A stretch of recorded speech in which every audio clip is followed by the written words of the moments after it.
unipkaaqutiarsigikpin taalaqanilaqannasuk unipkaaqtuaq qaaviuraqama niviaqsiaqarualugguuq iñuuniaqaniqsuq angayuqaagamini sumitaimma niviaqsiaqarualuk anguniallatuneqsaq aasiisulaqallavluni supayaanik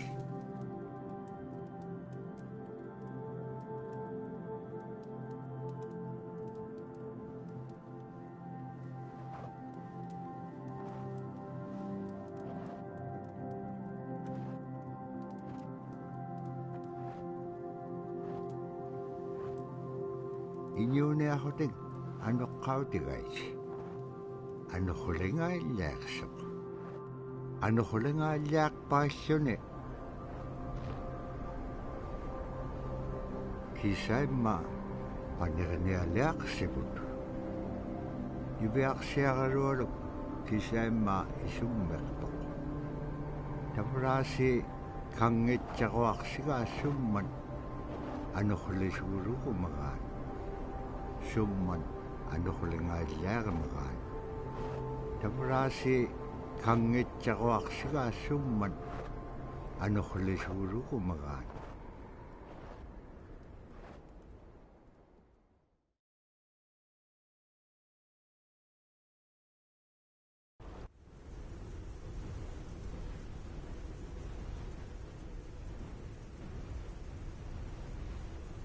anuqquliqpaalluni suniuraqanaitsoqunni tavrani piaqsiaqarualuk ayuungitsoq payyagniuliqsoq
tuqutaavayaqtoq kisimeriorumi arraannapqangapiaqtoq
When I was growing up, my grandpa had a pet white fox.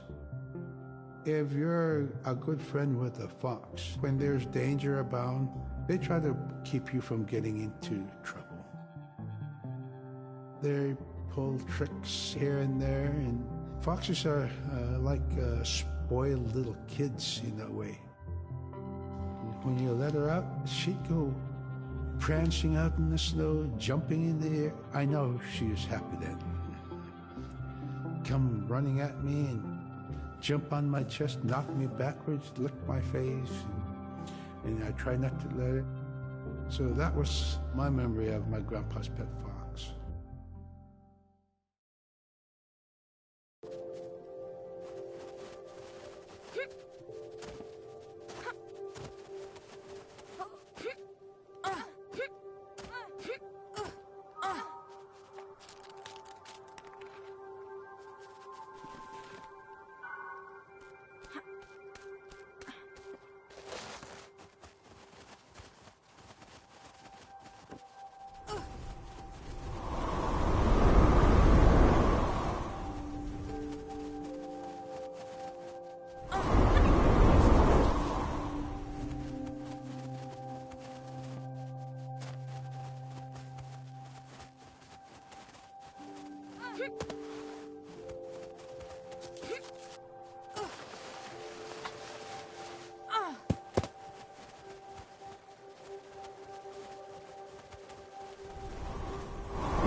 Caribou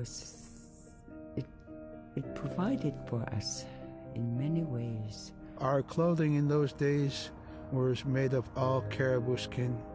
I grew up wearing caribou pants, mittens, caribou skin mattress, blankets. Some people had boots that were made with wolf leggings, sealskin sole bottoms. Baleen was shaved to make insoles. They kept us quite dry and warm as well. But the caribou skin clothing was the best. We would get as many yearlings as we could for our outer clothing. And for a heavy winter, we would get caribou in February or March because the hair was the longest and the skin was the thickest, and we would use those for our winter gear. With that stuff on, you could sleep outside in 50 below and it wouldn't bother you a bit.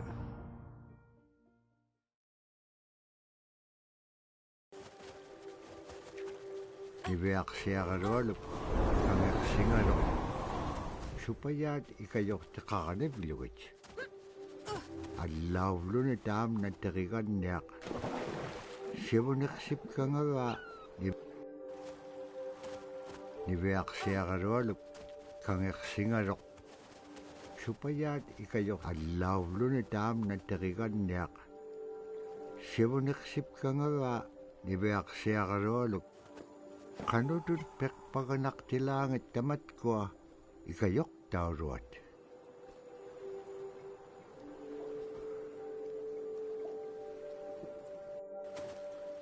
niveaqsiaqalualuk kangeqsingaluq supayaat allauvluni taamna teriganniaq sivuneqsipkangava niveaqsiaqalualuk qanutut peqpaganaqtilaangit tamatkua ikayoqtauruat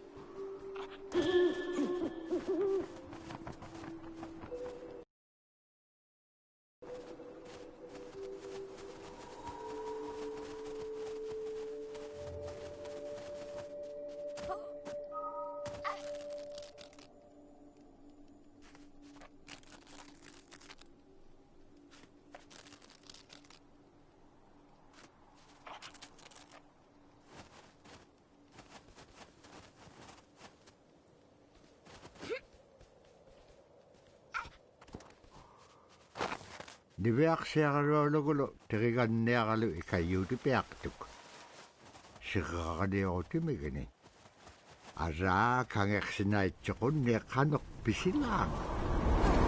Aklan dabra ataw tsikun ay ngalok.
Silla is the weather.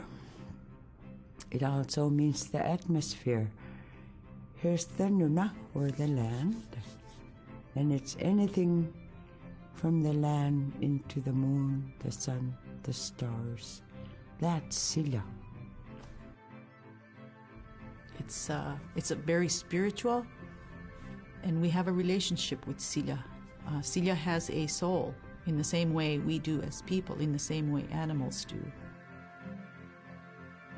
I think spirit helpers in and of themselves are really about how we're connected with things. And so it may be that there is a spirit helper that shows themselves as a bird to show you the way home, or it may be a spirit helper that actually decides to show themselves with the face and body of a man instead of their animal form. And so I think one of the things that's hard to understand is that it's not one way of seeing things, it's one way of knowing you're connected to everything. We've always had that spirituality of everything around us. It's the interaction you have with the air you breathe, the ocean that you gather resources from, the rivers from which you gather fish, the tundra from which you pick berries, the animals that give themselves. It's all of that.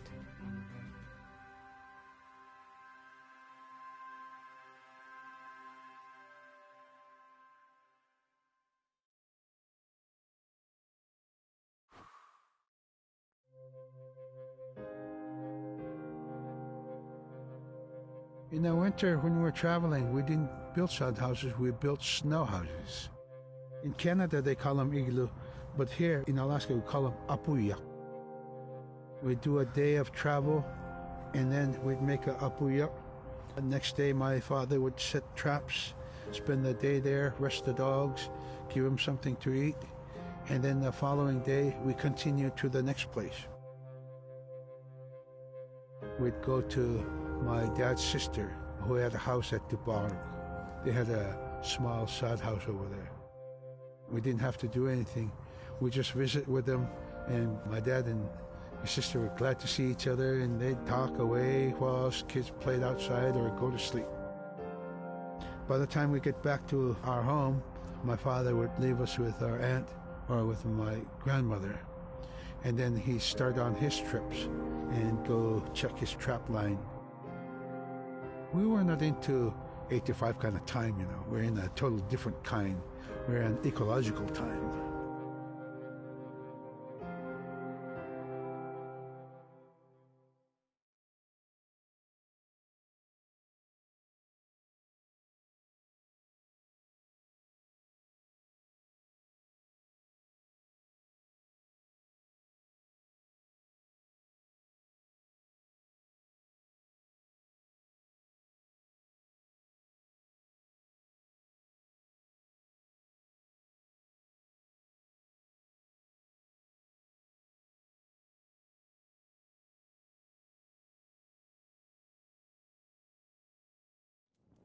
Iverksiarluollu tikitkaa aimarvini. Agelaan maluunaqsingamalaq. Injoqulu tikingamaloq iverksiarluollu piingaan. Ivaxaleqsimaloq sumittaimma. Nikatjakkumañainniqsuq. Paqitqaangaarnagu ivaqtani. Nunaaqqiq ikiwaqtuaqaniqsuq. Iñungi toquttaqtaamaniqsit.